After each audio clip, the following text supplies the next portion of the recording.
બોલો.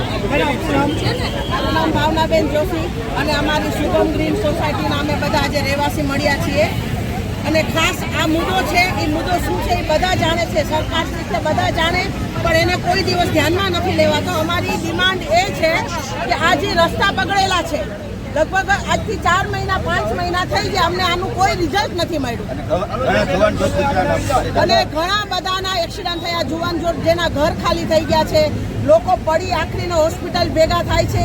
એ સિવાય અમારે સોસાયટીમાં એટલી બધી ધૂળ ઉડે છે અને એટલો બધો અમને પ્રોબ્લેમ થાય છે કે બીમારી વધી ગઈ છે. અને સાથે સાથે આ ટ્રાફિક આજે અમે રોક્યો છે એવું નથી, આ ટ્રાફિક 4 મહિનાથી છેલ્લા આ કન્ટિન્યુ આ ટ્રાફિક આનો આ ચાલુ છે. રાત દિવસ આ ટ્રાફિક હોય છે.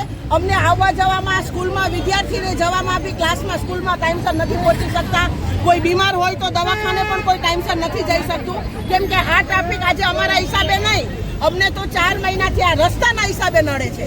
એટલે સરકારને ખાસ નમ્ર વિનંતી છે અને કોન્ટ્રાક્ટરોને પણ કે તમારે ખીચા ન ભરાતા હોય તો અહીંયા આવીને વાત કરો, અમારી પાસેથી લઈ જાઓ, પણ અમને આનું રિઝલ્ટ સારું આપો.